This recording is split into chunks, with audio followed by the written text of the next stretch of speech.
Čaute, ja som Michal a za posledných 6 mesiacov obchodovaním Futures Pro firiem som zarobil viac ako $100,000 a čo je lepšie, moji študenti zarobili viac ako $400,000 v payoutoch. A v dnešnom videu si ukážeme moje nové auto. To BMW M850i, to znamená, že to M Performance, motor 5.0i, čo je V8, 4,4 liter Twin Turbo, výkon myslím, že niečo okolo 530 koní, 750 Nm. Je to fakt bomba, mám ho asi týždeň, stihol som s ním nabehať cca 2000 km.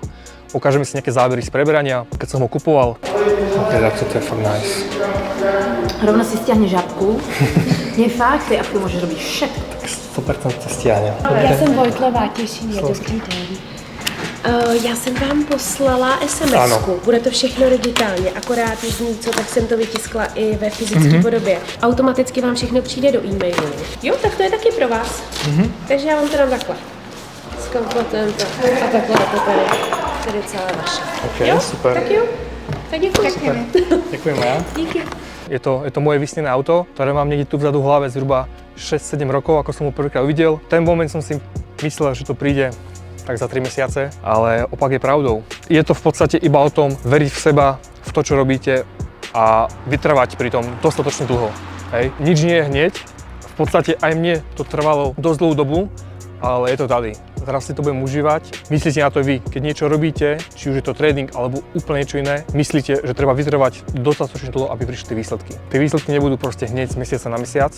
Samozrejme sú nejakí ľudia, ktorým sa to podarí, ale vo väčšine treba vytrvať, byť konzistentný a makať na svojich snom.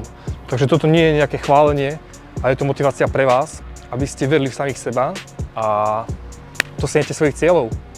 Let's go. Popri tom, čo robím a ako som snímal o tom aute, som robil veľa iných vecí. Až v rámci tradingu som pochopil, že je to možné. Ako robím tento trading, čo sa týka pro firiem, zhruba 2,5 roka, som prišiel na ten systém, na tú konzistenciu, na celú tú stratégiu tak, aby sa to dalo dosiahnuť oveľa rýchlejšie. V rámci toho, keď som pochopil, že čo je fakt tá konzistencia, je to zhruba nejakých 6 až 8 mesiacov, sa mi podarilo kúpiť si vlastne vysnívané hodinky, čo sú Rolexky, toto auto.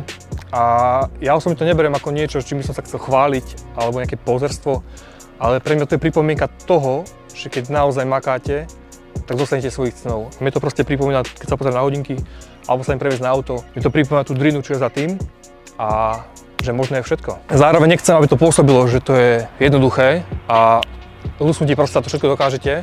Nie. Je to naozaj ťažké, je to drina. Musíte proste makať, ísť si za tým, nevzdať sa, lebo tých prehier a tých pádov bude naozaj veľa.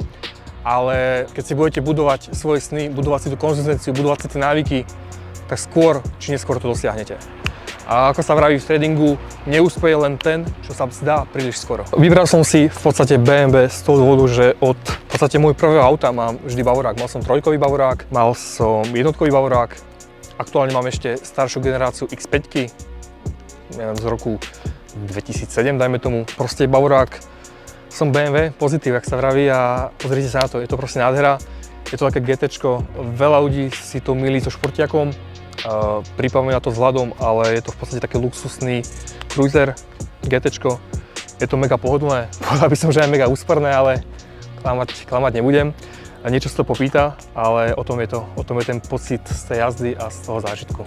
Zvuk to má taký decentný, chcelo by to ešte niečo spraviť s výfukmi, ale asi budem musieť počkať, kým skončí záruka. Ak ťa zaujíma trading a chcel by si sa o tom dozvedieť viac, choď dole do popisu videa, kde nájdeš link, s ktorým sa spojíš s mojím tímom a dostaneš viacej informácií. Ďakujem za pozornosť a vidíme sa pri ďalšom videu. Čaute.